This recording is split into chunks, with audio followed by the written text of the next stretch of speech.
do Senhor esteja convosco. Ele está no meio de nós. Proclamação do Evangelho de Jesus Cristo, segundo João. Glória a vós, Senhor. Naquele tempo disse Jesus a Nicodemos: do mesmo modo, como Moisés levantou a serpente no deserto, assim é necessário que o Filho do Homem seja levantado, para que todos os que nele crerem tenham a vida eterna.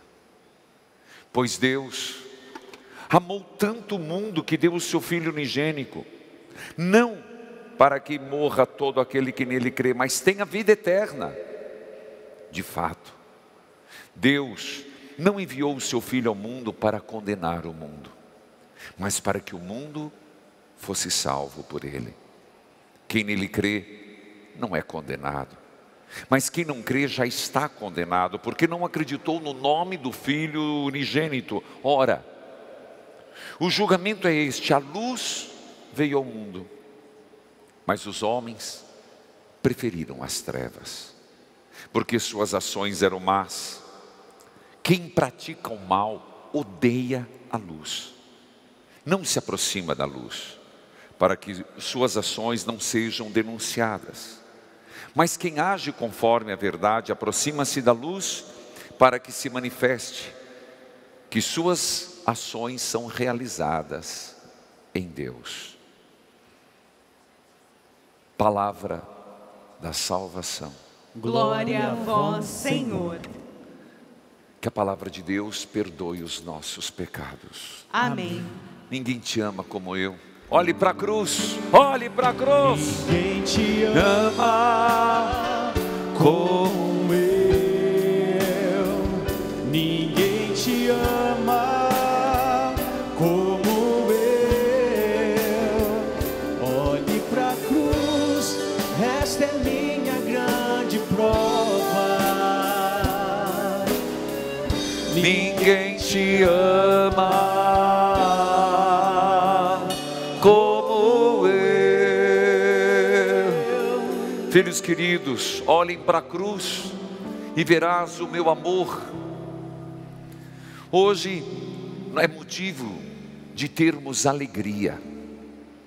Repito que é por isso que temos, apesar de não se cantar o glória, apesar de não se tocar os sinos, os cânticos são quaresmais, mas se permite flores.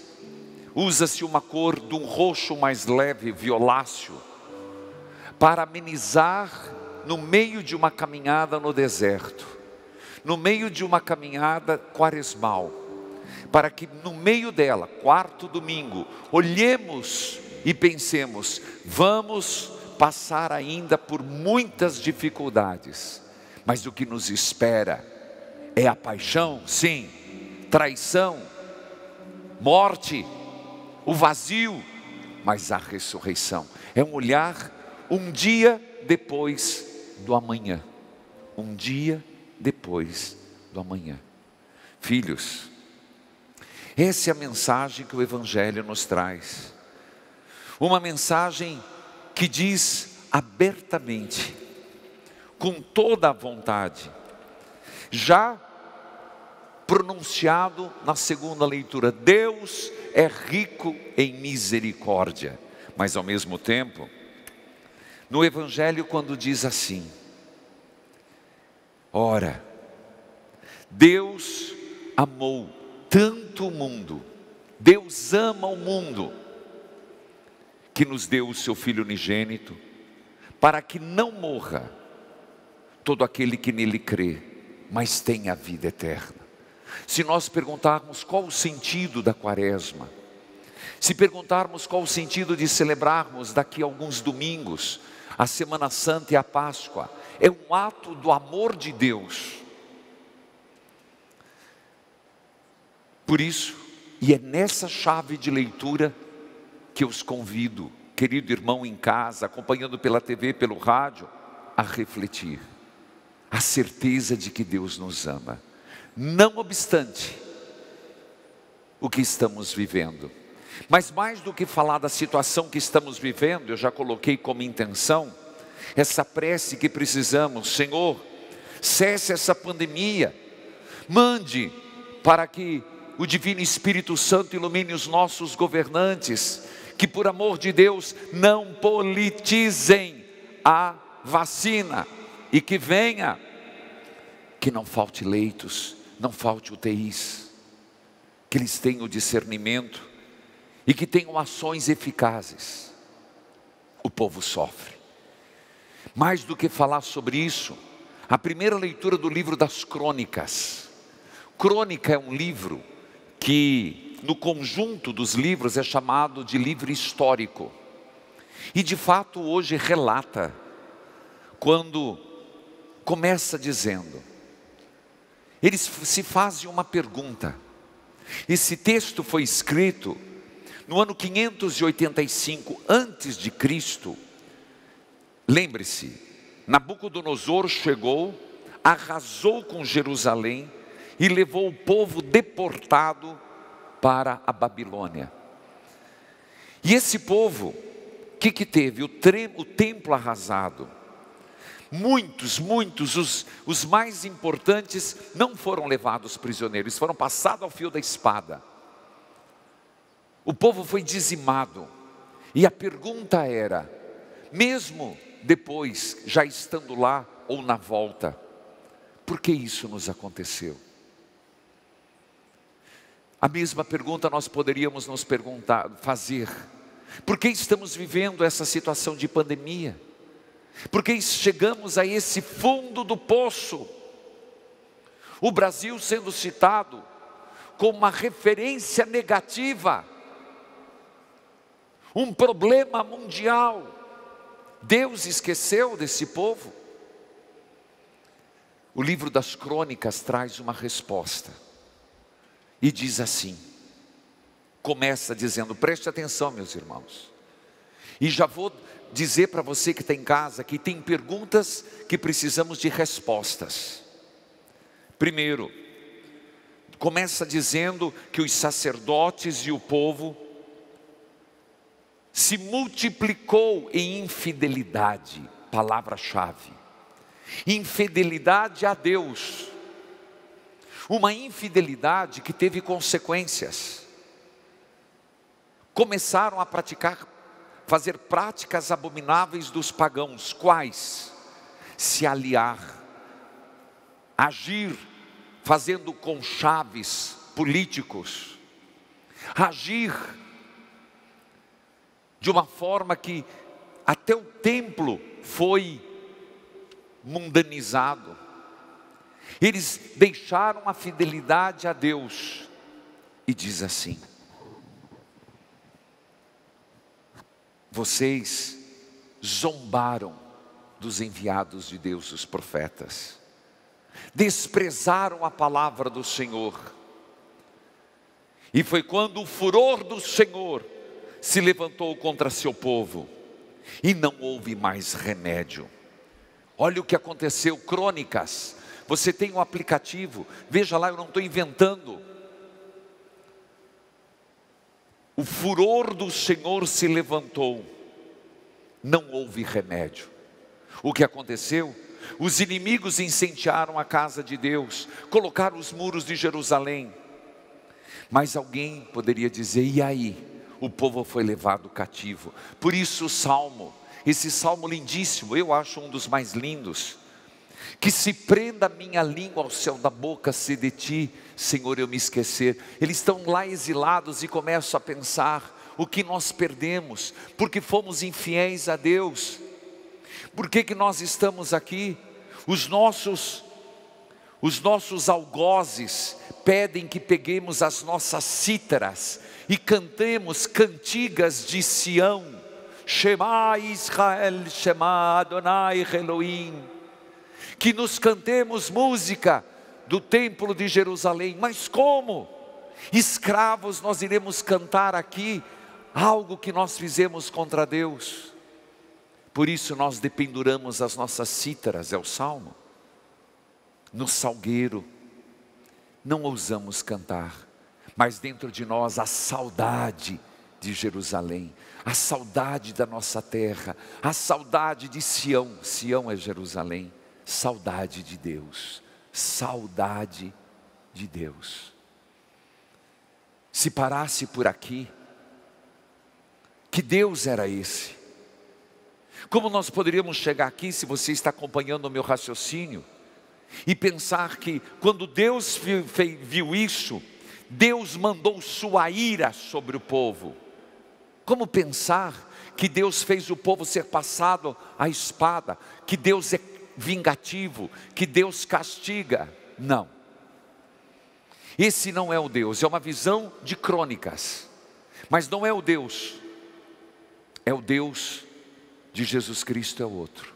Mas então, como entender isso? Sim, o provérbio já tem uma dita que diz assim: para aqueles que cometem pecado, não precisam do castigo de Deus, os próprios pecados os castigam.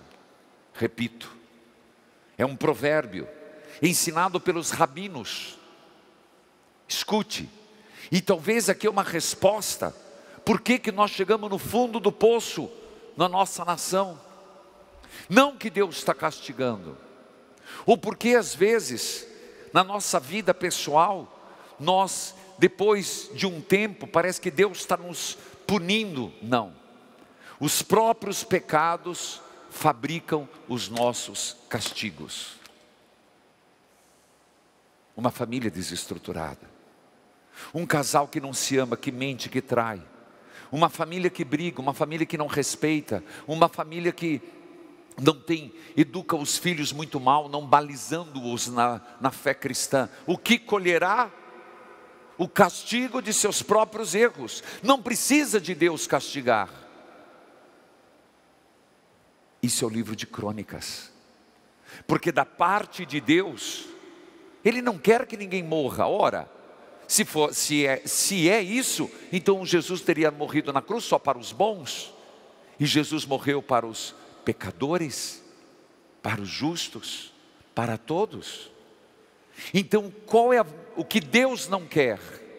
Deus não quer que sejamos infiéis ao seu projeto. E acredite, no mundo, todas as guerras, todas as situações, limites que o ser humano viveu, a pobreza extremada, a injustiça enorme que se pratica, é porque se desviou do caminho do Senhor. Mas é impressionante o final da primeira leitura, porque o povo está lá, fruto de seus atos.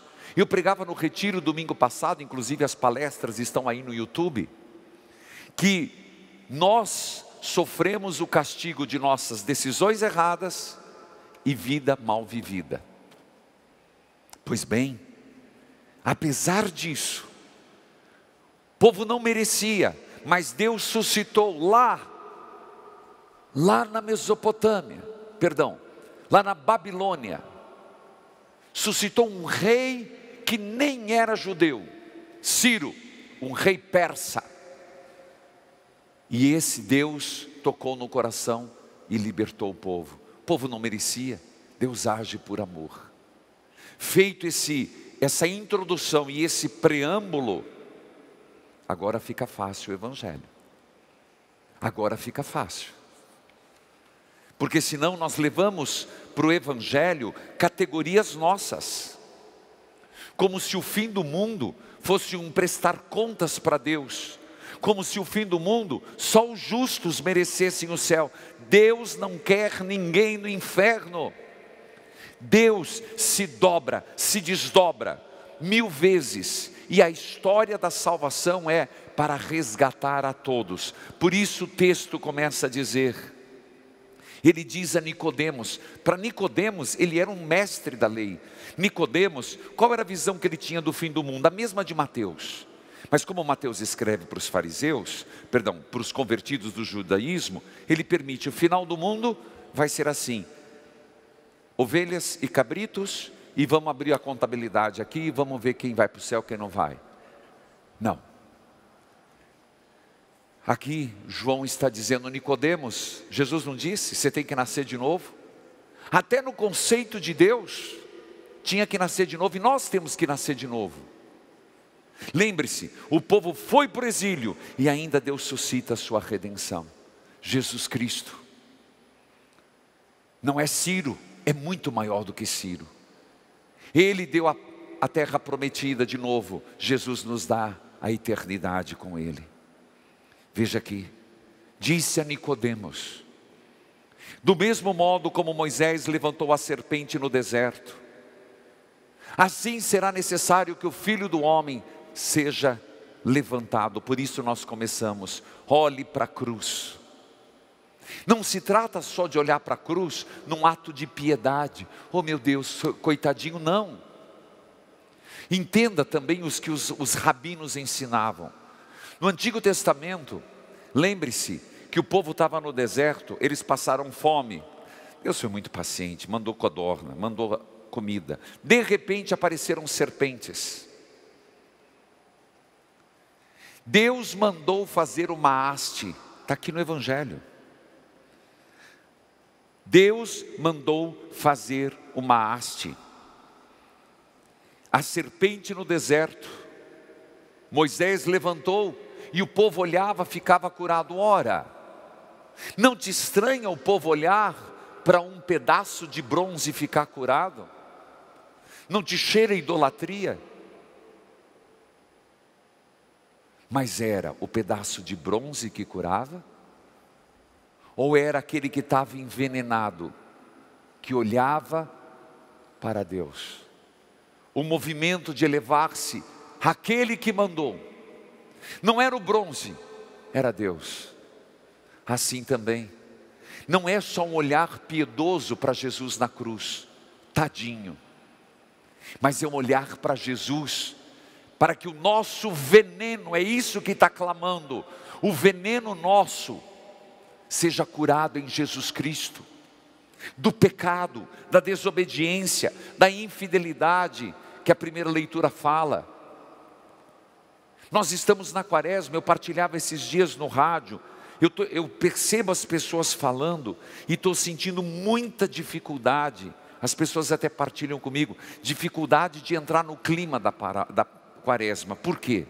Não podendo ir na comunidade, as coisas se voltam, retomamos, não retomamos, está difícil, está uma quaresma difícil, mas nem por isso nós podemos esquecer que o nosso olhar tem que ser para o Cristo Senhor, onde o veneno da serpente corre em mim, veneno da desobediência, o veneno da injustiça, o veneno da ganância, o veneno da falsidade, da hipocrisia. Curai-me, Jesus.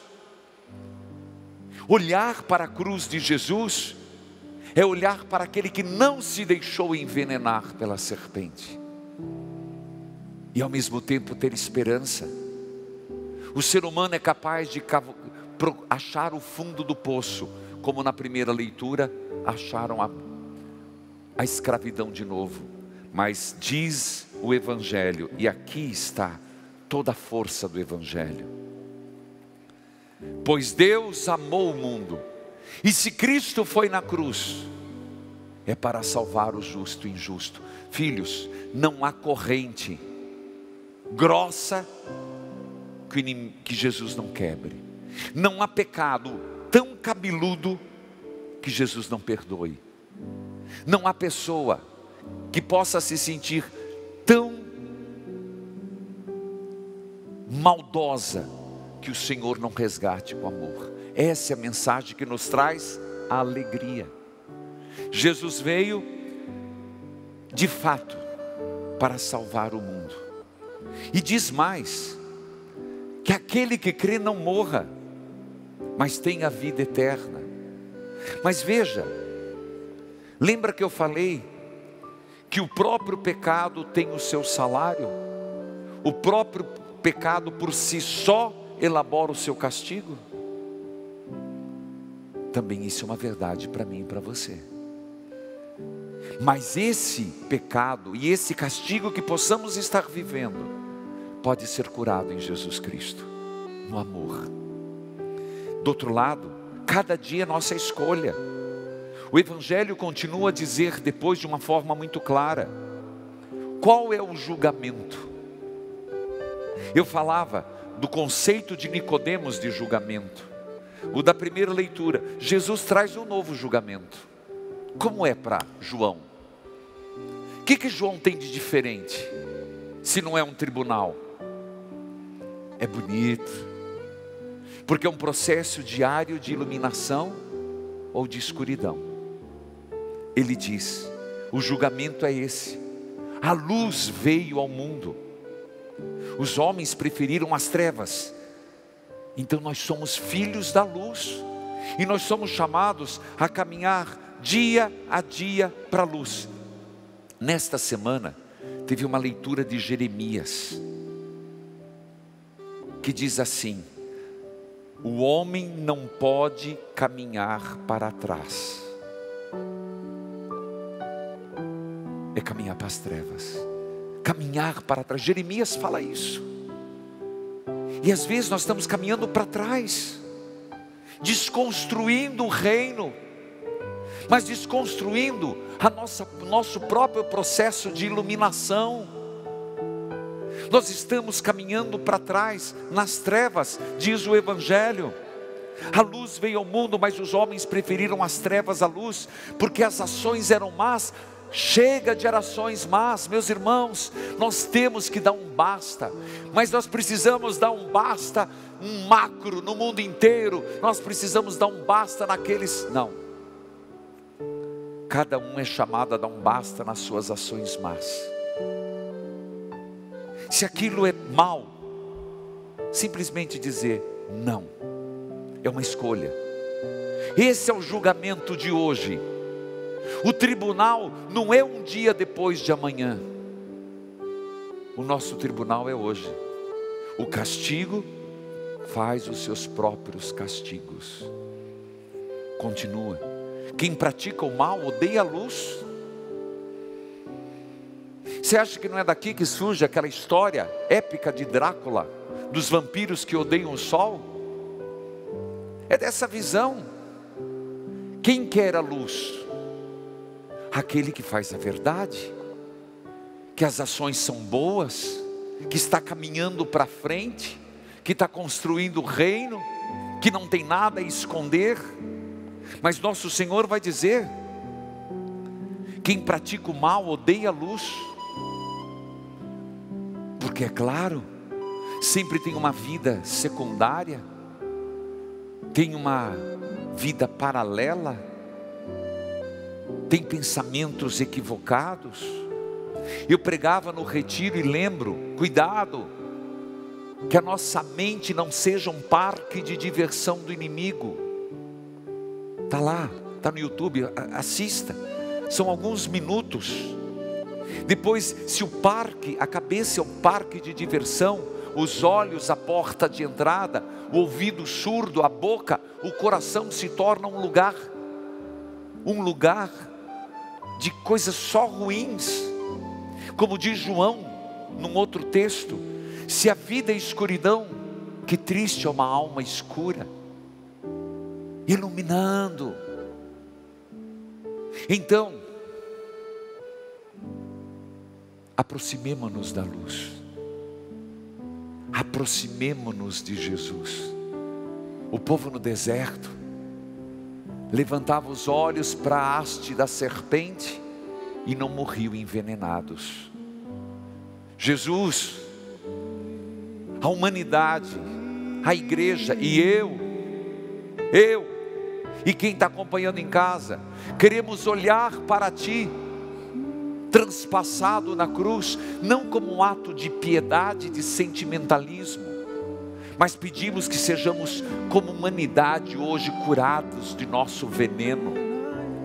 Também o que corre no nosso sangue, na nossa mente, nos nossos olhos, nos nossos ouvidos, no nosso coração, curai-nos deste veneno mortífero, Senhor, porque isso está gerando escravidão, está gerando mortes de inocentes, está gerando uma pandemia sem precedente, e está nos gerando a infelicidade. Eu sei que nos ama, Senhor, mas que o meu olhar seja um voltar-se, que eu ande para frente e não para trás.